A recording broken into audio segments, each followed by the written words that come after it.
Check out this sweet FMS T-28. Come chat with us on Discord about it. The server invite is in the description. We'll see you there. Check it out, guys. We got the FMS 1400mm T-28. This thing looks beautiful. It's got a really good finish to it. Unlike a lot of other FMS planes, this one has no bare foam. The entire thing is painted yellow. If I'd gotten the white version, it probably would have been painted, or not painted, but bare foam on the white. Check out these retracts. Looking good. We have nice suspension on these. You do have to watch out for the gear doors. As you look at the front here, there's a little tab that holds this door to the strut. If this pushes in too far, it's going to hit that and possibly break off. So try not to slam the plane into the ground. That'll probably fix it. We're going to show you how to butter your landings and all that other cool stuff. We already flew it off camera. We are flying it on an AR637T with a SMC 3600 high voltage pack inside of it. We're not doing any performance comparisons today. It's just going to be a straight up show you a quick review of this plane, what to expect from it, and give you the score and what we think of it. See how the ground handling is? We do have hard plastic wheels, so for those of you guys looking to upgrade this plane, one of the first things I'm going to tell you to do is upgrade the wheels, go with TwoBros low bounce wheels. Ground handling is pretty good. Track's pretty straight. I haven't even had to adjust it at all. Let's get the flaps out. There we go. And let's get our takeoff roll.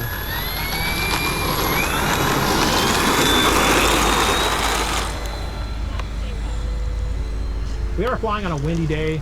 It is definitely a bit of a challenge. It'll be dead calm where we're standing, but the rest of the airport is being affected by winds. So, plane handles are pretty good.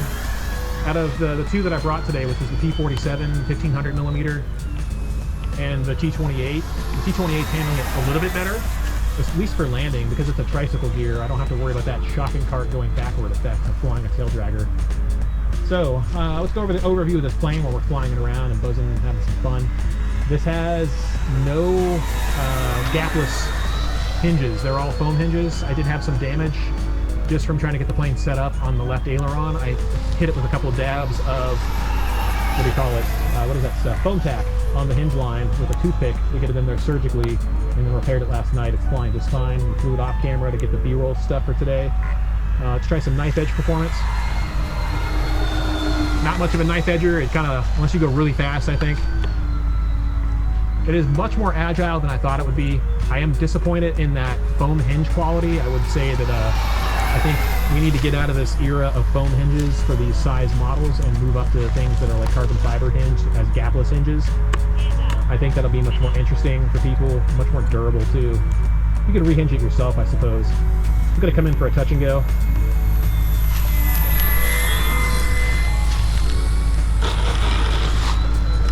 Out of the tail draggers or the tricycle gears definitely win in terms of being able to fly and land a bit easier. I mean, look at this thing coming in.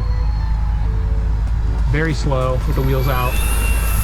And those simple flaps really generate a ton of drag. As you drop, or as I pick them up, you can see the plane starting to drop. So they do produce quite a bit of lift, but at the consequence of a lot of drag. So let's do some inverted performance, see how this thing's handling. A lot of up elevator pressure, not too much, but enough to be interesting. Let's throttle up, go over and around. I will say, again, going back to the hinge quality, I'm at a point where I do feel like most of these models need to start coming with gapless hinges, especially, like, maybe not at the price point. This isn't the most expensive plane out there, but it is pricey enough that I think, and big enough that I think it deserves that treatment. And if it costs, you know, another 20 bucks, I think that's a better deal than having to worry about re-gluing a hinge point, personally. Maybe it's something I'll talk to FMS about. See if I can get them to start committing to doing that. I think it'll make a big difference.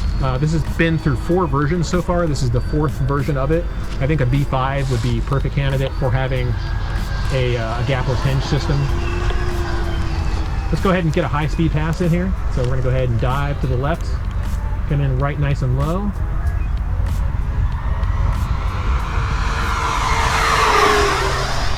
Sounds pretty awesome, I'd say. Put it into a quick barrel roll, going vertical, pull out of it and then around. Drop the flaps. Let's go for the opposite of fast and go as slow as we can go without stalling, or at least comfortably slow. You can see it being kicked around by turbulence. With the flaps out, it is much more susceptible to shifting winds. So you can see that it'll come around to the crawl, at least in terms of airplane terms. If my wife is zoomed out enough, you'll actually see that we're getting a significant crosswind from the region that we're about to fly into. And it's not getting kicked around too much. Although if we go line up for it and go real slow, you will probably see the plane get negatively affected by turbulence in just a moment. So we're gonna slow down even more so it's more susceptible to it. All right, you can see it getting jostled around. Throttle up a bit. Now we're gonna fly into that region of wind shear, and it's still handling it pretty good. Although it is dropping right now, had to throttle up a bit to kind of counter that. The wind did die down admittedly. It's not as bad as it was. Let's try and land now that we have a, not land, but touch and go, now that we've got a little bit of a break in the winds.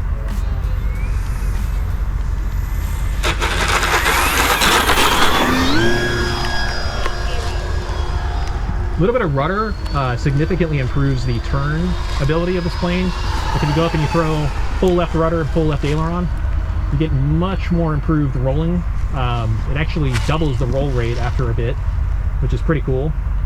Let's go ahead and loop over. Trying to keep the movements nice and smooth for Liz over there so she doesn't have to work too hard. Being a camera person on this channel is not easy. I tend to be all over the place. I have much respect for anybody that's willing to sacrifice themselves for the greater YouTube community. All right, keep the throttle up. Get over those trees. I'm sure we saw how close that got to those trees.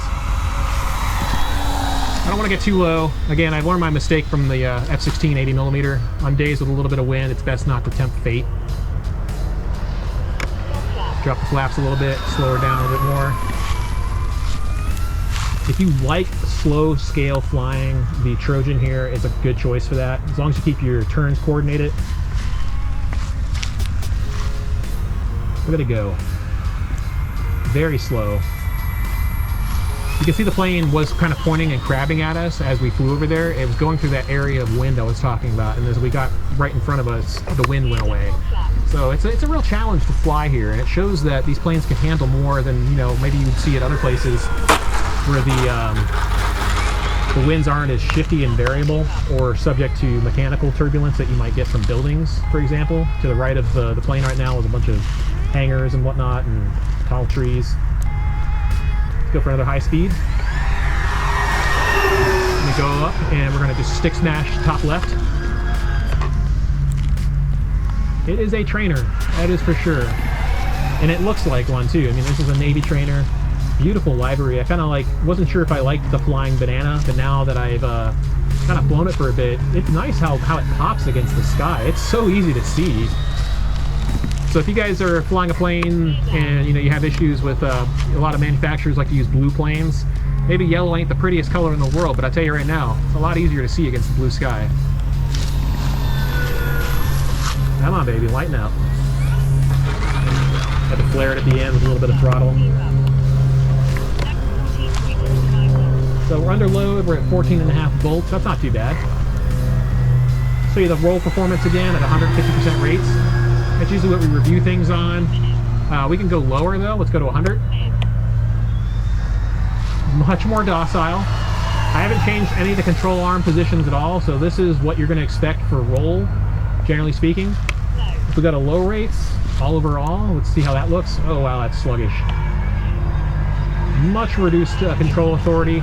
I basically always fly in the highest rates I can get. I prefer that personally. Not everybody does.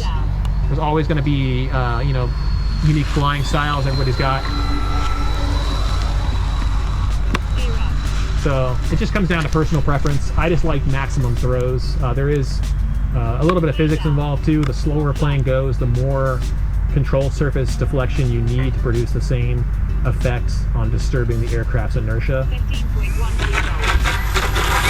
So the slower you go, if you're stuck with, like influencer suggested high rates, which are like, I don't know, maybe 5 millimeters up and 5 millimeters down, you're going to end up in a situation where you don't have that authority to really kind of navigate and keep from turning into a controlled crash. That's what Expo's for. So I think I'm flying with 40% Expo right now, which is maybe even a little much for the control surface authority that I've got, but it does kind of make it feel nice and responsive without feeling like I'm completely losing authority on it. There's not a whole lot of adverse yaw either. Like if we roll the plane, it's got a little bit of it, but it's not too bad. Pretty axial rolls mostly. So overall, I'd say so far, if I had to give you a score in the air right now, it's a solid 8.5. It could be better if I hadn't had to glue the left aileron back on. That is an issue with foam hinges, and one of the main reasons why I don't like them. So the gear quality is pretty good. I wish it didn't come with plastic wheels. I think we're at a time that these things need to be coming with better gear. I mean, they moved up with the struts. Now we just need to move up to like rubber wheels that are lightweight, kind of like the TwoBros low bounce wheels. They're such a light upgrade, and they're not even that expensive. So it's like, why can't we just have that as a stock option? So if you're looking to get this plane, that's what I would recommend. It will definitely perform better on the ground, and they'll be a lot less loud too. Most of that rattling sound is the wheels. All right, so now we're getting ready to land it here pretty soon. Let's do one more slow flat pass in front of the camera down the taxiway here. Look at it go. We have straight line winds right now too, so that's another reason why it's not so bad. All right, let's go ahead and do a gear presentation pass. Drop them as we come over. And then bring the plane into land, and then we'll give you guys our final thoughts on it. Keep that nose coordinated, pointed into our turn. Use the wind to our advantage, slow her down.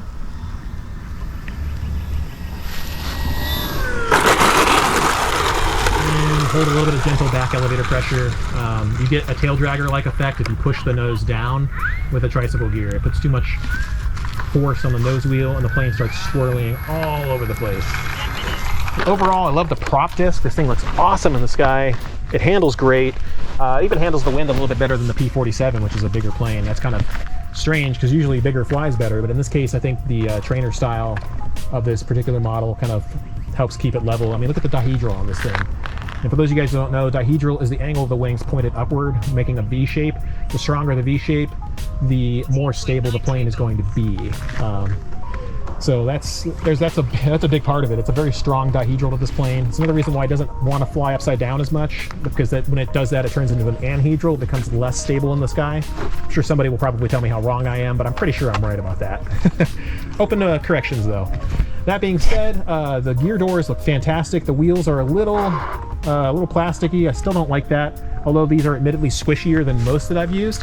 I feel like, again, a good solid upgrade would be TwoBros low bounce wheels. The struts are fantastic. They have plenty of play. You can easily see them moving around. Just don't, like you can see this piece right here, just don't slam the plane in, otherwise you will hit that and it will break that strut right off. So try to land it like the way I've been landing it, not too tough, not too rough, and it'll keep flying for a long time. It does have pretty sweet overall lights and details. It's got landing lights, it's got great servos. These are FMS, what are these, 17 gram metal geared units. You can hear what they sound like if I move them around. Pretty good stuff overall. The hinge quality notwithstanding, the issue with the aileron started here and it started moving its way over there. A little bit of glue, and you can see it's not even separating anymore.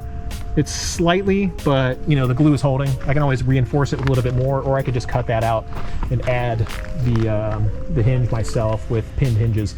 Let's go ahead and cut to the B-roll footage, and then we'll see what else I can do. A lot of people check out YouTube to see how a plane handles before they buy it, so let's put to rest any fears that you might have. This is a big trainer, and it's a trainer because it's built from a literal full-scale trainer. It's got to be one of the easiest handling aircraft that we've flown, and that goes for takeoffs and landings too. Even this maiden landing isn't too bad by our standards, right? That's because it's easy to drop on the mains. Just hold a little throttle on the descent, pull the elevator to start flying level as you get above the ground, then throttle back and add more elevator to flare it onto the mains. It really is just that simple, even if it sounds complicated. Trust us, it's not. The T-28 shines as an easygoing plane for almost any pilot. Living up to its legacy as a trainer, even newcomers to flying probably won't have much of an issue learning to fly with this aircraft. You will learn to love how docile it is, though if you're like us, you won't hesitate to try hovering it at least once. Once your landing technique improves, the landings become buttery smooth. I can't believe it's not buttery smooth even. It's really, really nice, and if you enjoy landing, this is a great model to fly for pilots of all skill levels. But does it fly inverted? Well, yeah, it definitely does, but at the cost of stability. The dihedral does become an anhedral when inverted, meaning it loses roll stability upside down. All this really means for you is that it feels slippery on the roll axis when inverted. So keep a light touch on the stick and you'll be okay. This Trojan has plenty of power. Flying wide open throttle is a joy, and it responds crisply and smooth to every control input you give the aircraft. It's not underpowered, though some might suggest that it is. A good ballpark estimate for airspeed would be 90 miles an hour tops on these SMC high voltage packs. We didn't bother putting a GPS into it to verify, but we're pretty sure that we're dead on the money here. I mean, who really puts a GPS into a T-28 anyhow? At high speeds, it can almost hold a knife edge. It just needs more rudder throw, but the rudder is limited in how far it can travel. Fortunately, it does exceptional rolls with some rudder applied. You might find that you enjoy flying the T-28 wide open most of the time because that's where it really comes to life. Every control input feels clean and precise. Every movement of the stick feels like your thoughts turned into reality. For a trainer, this thing is a hell of a good time. We love this model, and yes, we know that it was sent to us by FMS to review, meaning that we didn't pay for it. So we have to be a little bit more critical of it with that in mind to avoid any conflict of interest. We're rating this a solid 9 out of 10. That might sound high, but the overview that we gave earlier explains why, so we'll reiterate here. The foam hinges are not as durable as they should be, and you may end up needing to shore them up with tape or foam tack. The wheels sound atrocious on pavement, but they're plastic, and that's how plastic on pavement with metal struts supporting them sounds like. It otherwise flies like a dream, and with some minor mods, it'll be a 10 out of 10 for anyone who can objectively look at an aircraft. See you guys again next time with a new upload.